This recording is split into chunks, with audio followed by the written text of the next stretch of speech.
we've actually managed to achieve something quite remarkable, which is to turn the gold of democracy into the base metal of subservience, a new kind of alchemy. In other words, turning leaving into effectively not leaving in a whole range of areas, despite the repeal of the 1972 Act, the Withdrawal Act itself, and the promises made in the Conservative Party manifesto, and of course the result of the referendum result in 2016. The European Scrutiny Committee, of which I have the honour to be chairman, criticised the government a few months ago unanimously because we argued that they were supplicating the EU and accepting their guidelines contrary to our lawful departure under Article 50, which gave us the legal authority to leave under the treaties. And this was a massive strategic mistake. We have summoned Mr. Robbins to appear in front of our committee, and he will be appearing, although originally the Prime Minister was not prepared to allow him to come. Now he will be coming, and that was resolved this morning. I'll certainly give way. I'm very grateful to my honourable friend for giving way. I hear what he says, but is it not the case that whenever we enter into a free trade agreement with any country, we will abide by the rules and regulations that they seek to have imported goods imported into them? The fact that we choose to do it is our choice, either by the executive or by Parliament. Whether we do it with the EU, New Zealand or Japan is immaterial. We will always have to follow the third party's guidelines to meet their requirements to export to their country. Honourable gentleman is slightly missing the point. I'm talking about the framework of the EU itself, which is a legal framework which imposes upon us a requirement to actually, through the current arrangements under the European Community Act 1972, to accept the rules. And I'm going to come on to that in a moment, because I believe that what's happening under this Chequers proposal and white paper is actually making it worse than it is already in many respects, and I'll explain that in a minute. The big picture is about why we had to leave the EU to regain our democracy.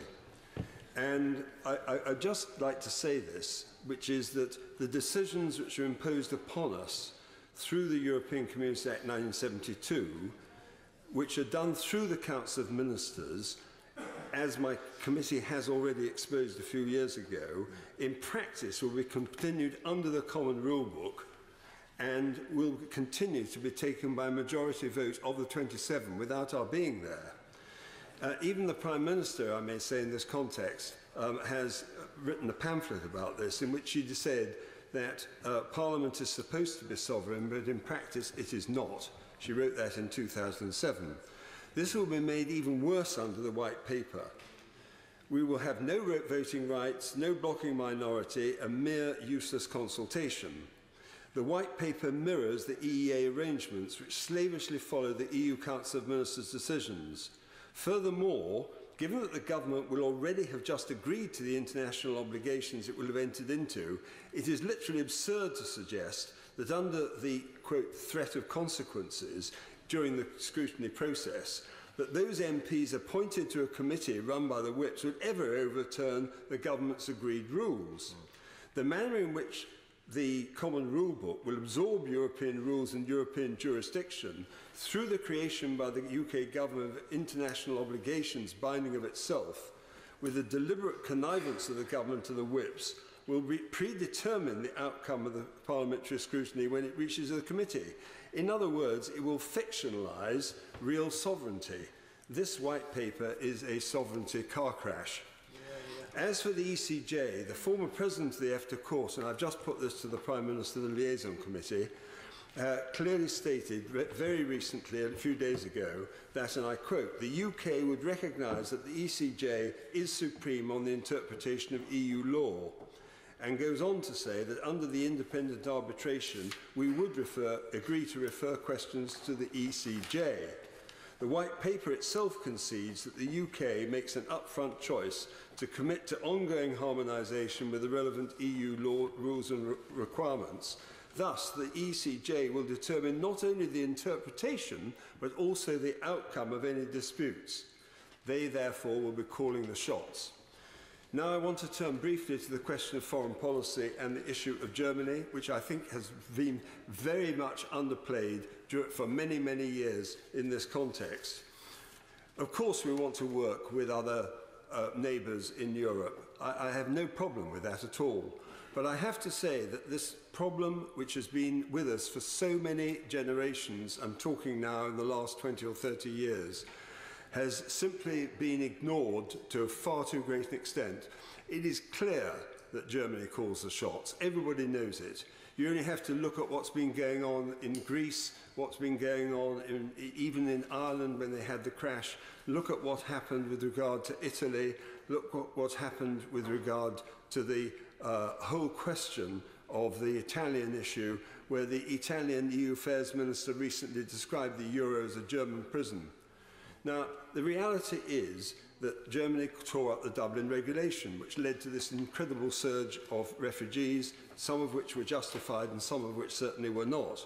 And in also the manner in which they break the Stability and Growth Pact with impunity,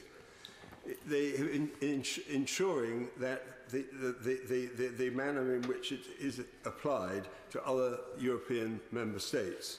The result has been that people of Europe are voting with their feet. And it has also led to the rise of the far right, not only in Germany itself, but elsewhere, which is one of the things I have argued against ever since I first wrote about this in early 1990. Anyone who believes we could remain in the present EU, from which we have escaped in the nick of time, is simply living in cloud cuckoo land. I would add, finally, that with regard to this question of those who would want to reverse this process, that, and I would say just simply but in passing, without pointing the finger at anybody or any group of people in particular, that I've heard of rats leaving a sinking ship, but never of rats trying to sink a leaving ship. We really must leave this EU above all else. We need to regain our democracy and our self-government and not be dictated to by a qualified majority vote, which we have mistakenly accepted for 40-odd years.